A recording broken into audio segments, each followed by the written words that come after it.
Gospel Sound and Vision presents Benny and the Snow.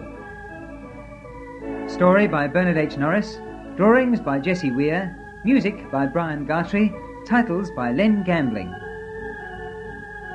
Benny is a little lad, about 10 years or so, and even though not very bad, he isn't good, you know. A chunky British schoolboy with rosy cheeks complete, his hair is never tidy, his socks down by his feet. He doesn't cause the trouble or do things which are wrong. He simply happens to be there to help it all along. He's got such good intentions, it really seems so sad that all his finest efforts never make folk glad. One morning on his window, some funny marks appeared. Jumping out of bed, he then at the window stared. The marks were thin and lacy and squiggly and white. They seemed to be stuck on the glass. It happened in the night. The funny marks he saw were frost. So back to bed he'd go. But as he turned, he noticed something through the window. Snow! It hung upon the branches of every bush and tree. It covered every bit of ground. Why, that's just fine for me. Come on, little Ben, he shouted to his younger brother. Then, before he stirred, from off his bed he pulled the cover. He tugged away the eiderdown, he pulled the blankets off, and when he took the sheet, poor little Ben had had enough. "Oh, it's cold," he hollered. "Bring my bedclothes back." But Benny said to little Ben, "I'll see you out the back." Little Ben glanced out the window. He too saw the snow on the trees and bushes and on the ground below. Now Benny's name is Reuben, his brother's Benjamin, and so they call him Little Ben, and Benny, why, Big Ben. Little Ben is smaller. He's almost 4 years old, but he's just like his brother, so Little Ben he's called. When Little Ben discovered that everywhere was white, he quickly followed Benny outside in sheer delight, Wellingtons upon his feet, a hat upon his head, and then a scarf around his neck, coloured brilliant red. They had a fight with snowballs till Benny gave a whoop. Little Ben had missed him and broken the greenhouse roof. Dad came out indignant. "Don't throw another ball! Do something quiet and peaceful. Build a snowman tall." They saw a heap and piled on more, without realizing beneath the mound slept their tortoise Sound. He was hibernating.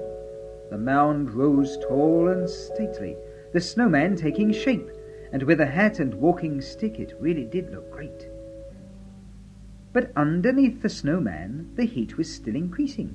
The tortoise felt the temperature go up and up unceasing. "My goodness," to himself he thought, "it's very hot in here. I guess that spring has come. I'd better go and try the air." He shook off all his sleepiness and pulled himself together. "I must go out. The time has come. It must be sunny weather." He started off, and Mother, through the window staring, screamed, "Look out! The snowman! It has started moving!" Father to the rescue ran down the garden path. He crashed into the snowman. From the tortoise, all fell off. Father said, "I've had enough. Get out. We need a rest. Just take the sledge I made you. Have a go on that. That's best." Now Dad had made a fine toboggan out of some old wood. It even had some steering skis. Benny thought it good. It had a seat part at the back, a rest bar for the feet, with metal runners underneath. It ought to go a treat. Little Ben sat on it, while Benny pulled the rope. It slid along the garden path and quickly down the slope. It gathered speed behind him, and Ben began to run, but that old sledge came faster, even faster did it come. It hit poor Benny on the shin. He fell back on his brother. Toboggan then with passengers all shot off together. Poor little Ben hung on to Benny. Neither one could steer. The sledge was shooting down the path. There'll be a crash, I fear. Out of the gate, it hit the lamppost, crashed into the gutter. All piled up with snow and ice. You should have heard them splatter. Little Ben was on the top, with poor Big Ben down under, both soaked in snow and ice and slush. It wasn't any wonder. The old toboggan wasn't made to stand up to such treatment. They simply put the pieces all together on the pavement. And then to make it nice and neat, with rope they both did fumble, until at last There was their sledge, just wood, tied in a bundle. They'd had a snowball battle, they'd made a snowman tall, they'd ridden a toboggan. Now they thought they'd make a call. It really wasn't any good staying near their home. With all the trouble they'd been in, they'd better further roam. Now Uncle was a favourite with Benny and little Ben. They often paid him visits. He was so nice to them. He always liked to play a game. He seemed to have the time. He told them stories, talked to them, or wrote a funny rhyme. We'll walk along to Uncle. It isn't far away. Let's make a great big snowball as we go on our way. Benny told his brother, who naturally agreed. Any plan of Benny's, little Ben received. They started off. A little ball of snow they pushed along, and as it went, it grew and grew. It seemed a lot of fun. Benny pushed, then little Ben, then both of them together. It's such a lovely time of year. They do like snowy weather. Now by the time they reached the top of Under Road, the snow had made the ball a big one. So quickly did it grow. And Uncle's house was halfway down. Till then the hill ran steeply, but just at Uncle's house it levelled out and flattened neatly. Down the hill they started, till little Ben tripped up. He fell onto the snowball with a funny plop. His head stuck in the ball of snow. He grabbed hold with his hands, but that ball kept on rolling. It still kept going round. Benny grabbed his feet, but all the snow had got so heavy, it simply dragged him off his feet, for which he wasn't ready. His legs whizzed round in circles. He didn't touch the ground, and that ball kept on rolling. It still kept going round. Kerslap, he went on to the side. The ball rolled down the hill, with little Ben and Big Ben wrapped inside as well. Some arms and legs could still be seen. It was a sorry plight, yet anybody seeing it would get an awful fright. Now from his study window, Uncle had seen all. My goodness, they'll be suffocated. I must stop that ball. I haven't any time to lose. Every second counts. I've got to save them somehow. I've got to get them out. He grabbed his coat and snatched his scarf as he shot down the stairs, and when he got outside the door, he saw the dustbin there. Ah, just the very thing I need to stop that snowball's flight. If I can get this in the way, everything's all right. The ball was still a-rolling, but Uncle had begun to try and move the dustbin. It wasn't any fun. Oh, good.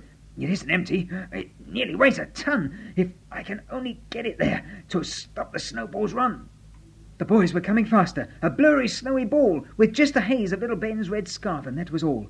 Uncle puffed and heaved and moaned and shouted with all his might to get the dustbin on the path and stop the snowball's flight.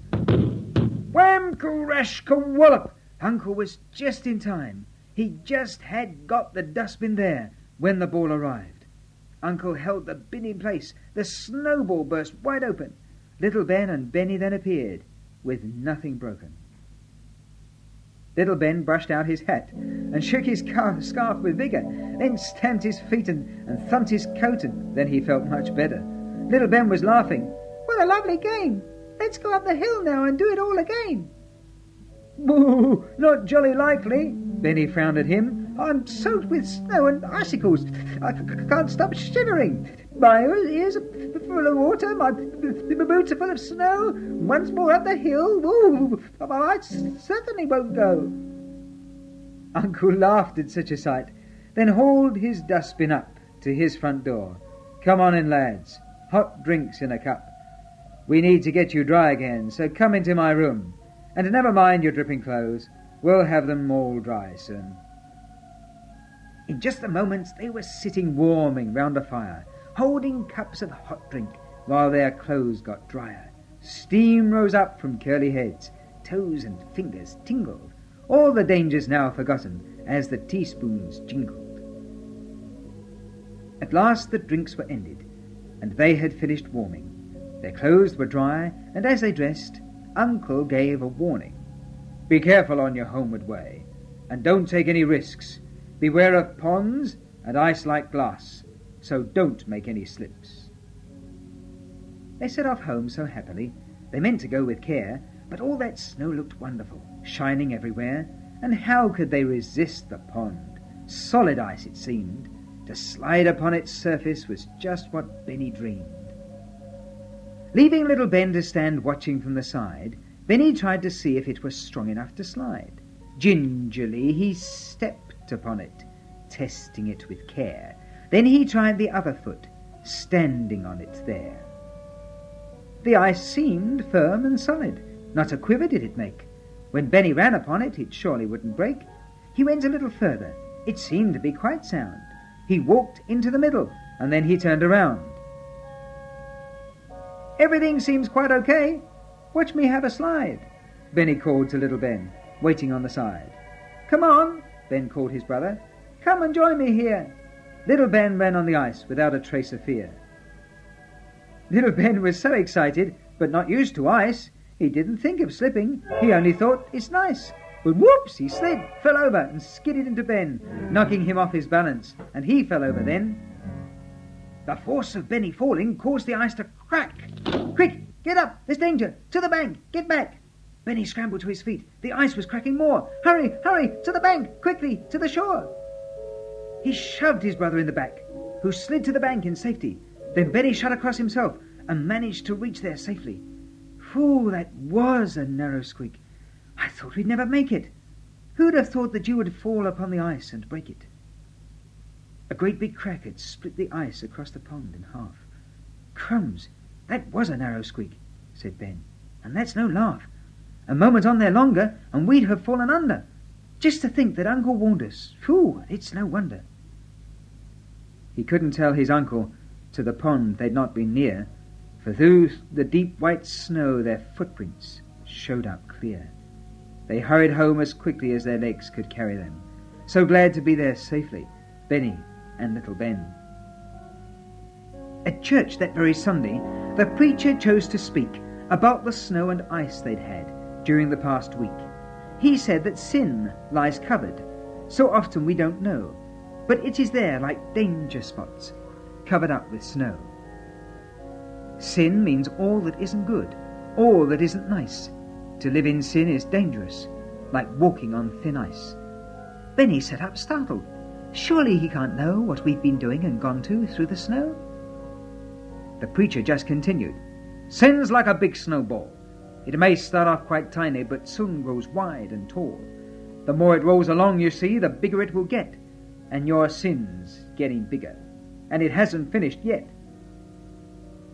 Benny thought, he's right, you know. He knows just all we've done. Our snowball and the pond and ice. He started to look glum. The preacher started quoting a poem he once learned, one which gave a warning, which still inside him burned. "The future lies before you like a path of driven snow. Be very careful where you tread, for every step will show." Benny was getting worried. There wasn't any doubt. If anyone had followed him, they'd have found him out. "Now what have you been up to? What have you been doing? Has it all been really good, or would it bring you ruin? If you wish," the preacher said, "to heaven's home to go, just ask the Lord to cleanse your sin and make you white as snow. Jesus came to save us. His blood he gave for all. And now from sin he'll cleanse us, if on his name we'll call. Just ask the Lord to save you and cleanse you from all sin. He'll come inside your life and live and keep you clean within. He'll guide your life. He'll lead you on. Just pray to God each day. And with your eyes on Jesus, he'll bless you all the way."